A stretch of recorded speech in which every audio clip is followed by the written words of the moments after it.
그 형법의 처음이죠. 처음부터 이제 형법을 우리가 학습해 갈 텐데, 형법에 관해서 언급하기 이전에 먼저 우리가 형법을 배우기 위해서 형법을 하는 건 아니죠. 나의 목표는 형법을 공부하는 것이다. 그거는 이제 수험 과목으로 형법을 하는 게 아니고, 이제 법학에서 형법을 전공해서 학부에서 형법을 열심히 하고 형법이 너무 재밌다. 그래서 대학원의 석사에서 형법을 하고 박사학위를 따서 형법 자체가 자기의 직업이 되는, 형법 강의하는 것, 또 연구하는 게 직업인 경우에 형법을 말하는 거고, 우리가 하는 형법은 그렇게 형법 자체가 목표가 아니고요. 시험에 합격하기 위해서 형법을 하는 것이니까 우리는 이 형법 자체가 목표가 아니고 다른 어떤 목표를 위해서 형법을 하는 겁니다.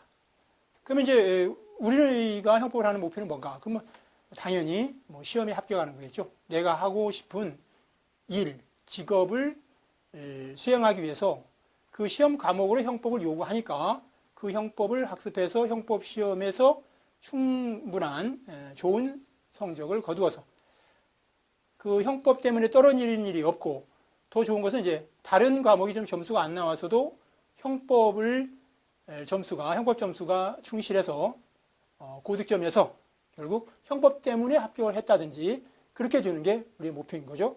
그래서 우리가 항상 잊지 말할 게, 내가 형법을 공부하기 위해서 형법을 공부하는 게 아니고 시험에 합격해서 내가 하고 싶은 일, 이제 궁극적으로는 행복하기 위해서겠죠. 자기가 하고 싶은 일을 하는 것은 행복일 거니까, 그리고 행복을 위해서 형법을 한다. 시험에 합격하기 위해서 형법을 한다. 그걸 좀 전제로 삼아서 우리가 형법을 공부하게 될 것입니다. 그러면 먼저 방금 제가 말씀드렸듯이 형법이 목표가 아니기 때문에 형법을 잘하기 위해서, 결국 시험에 합격하기 위해서 우리들의 마음가짐이 어떻게 해야 되겠는가, 그걸 먼저 좀 몇 가지 말씀드리겠습니다. 일단 형법을 우리가 학습하면서 형법 수험생이죠. 형법 수험생의 어떤 바람직한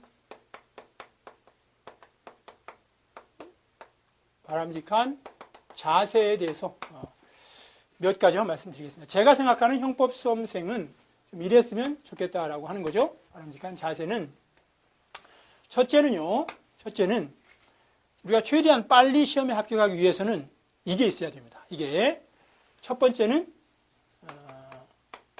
열정입니다. 열정.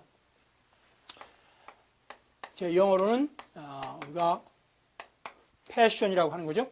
여러분들이 주위에서 한번 여러분 주위에 성공한 사람, 그렇지 않으면 뭐 TV에 나와서 자기의 어떤 뭐 인생 역정을 이야기하면서 궁극적으로 뭐 어디에서 큰 뜻을 이룬 사람들이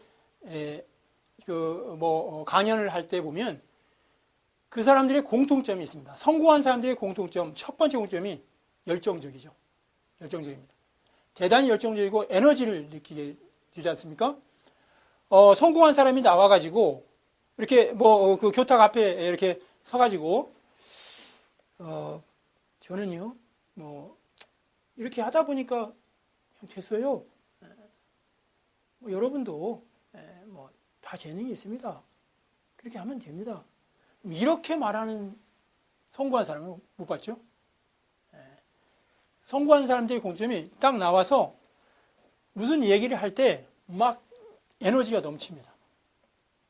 막 주체할 수 없는 거죠? 막 아드레날린이 분비되고 막 그 목소리가 막 그 앞에 나와 있는 청중들을 막 압도해버리죠? 거기서 이제 거기 나와 있던 사람들이 저 사람 성공할 만하다 이렇게 느끼는 거죠. 우리가 스포츠에서 한번 얘기를 해보면 그 열정 있는 사람의 대표적인 경우가 박지성 선수 아니겠어요?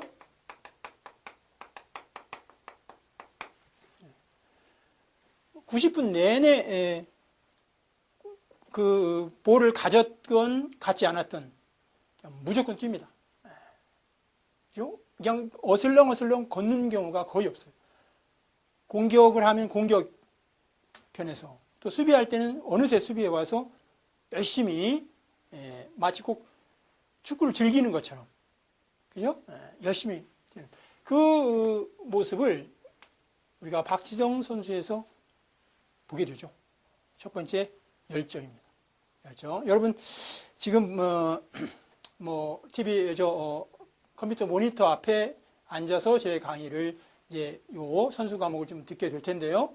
지금 이 강의를 듣거나 그렇지 않으면 스마트폰으로 강의를 들을 때 여러분이 내가 과연 박지성 선수 또는 다른 또 열정적인 여러분 주위에 있는 분들의 그런 모습을 내가 얼마나 가지고 있는가 한번 확인해 볼 필요가 있습니다.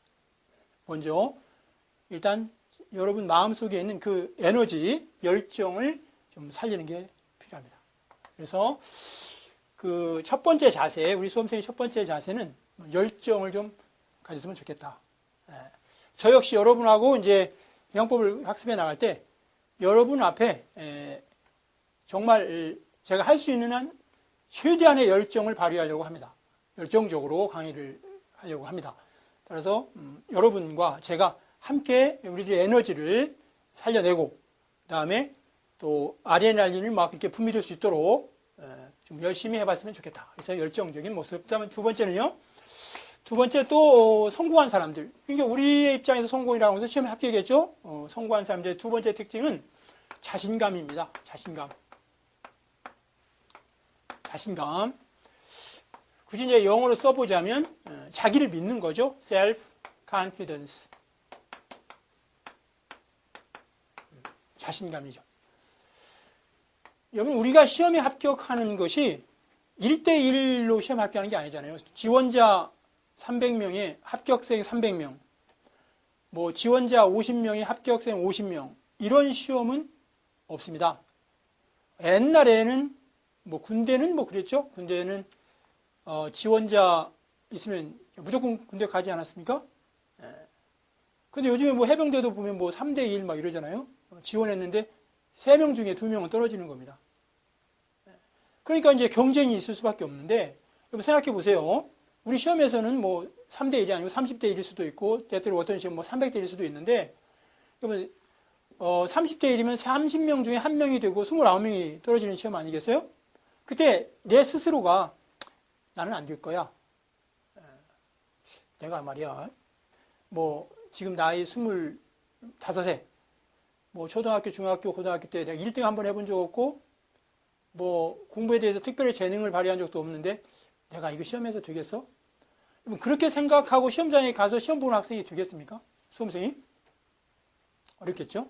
따라서, 자, 우리가 열정을 갖지 못했다면, 적어도 우리가 앞으로는 우리 내부에 있는 그 박지성 선수가 발휘하는 그런 에너지를 살려내야 되고, 두 번째는 그 열정을 통해서 자신감을 회복하는 거죠. 자신감. 나도 할 수 있다. 나도 할 수 있다. 나도 할 수 있다. 또는 내가 왜 안 돼? 내가 왜 안 돼? 나도 할 수 있다. 내가 왜 안 돼?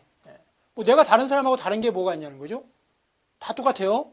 다른 사람 눈 2개, 나 눈 2개. 나 코 하나, 남 코 하나. 따라서 태어날 때부터 우리가 이렇게 자신감 없었던 건 아니라면 적어도 우리가 성장하면서 자신감을 서서히 잃어갔다면 성장하면서 다시 지금부터라도 서서히 자신감을 회복할 수 있는 거 아니겠어요? 따라서 정말 여러분에게 제가 간곡히 부탁드리고 싶은 것은 혹시 내가 여러분이 그렇게 살아오지 않았더라도 열정적이지 못하고 자신감 없이 살아왔더라도 앞으로는 적어도 내가 내 목표가 시험에 합격하는 것이라고 한다면 그 목표를 세웠다면 그 목표에 맞도록 바람직한 자세를 길러가야 되는 거죠. 그렇게 길러갈 때 어느새 이제 한 발 한 발 제가 전진해 나아갈 것이고 그 과정에서 이제 자기도 모르는 사이에 합격이 저만치 와 있는 겁니다.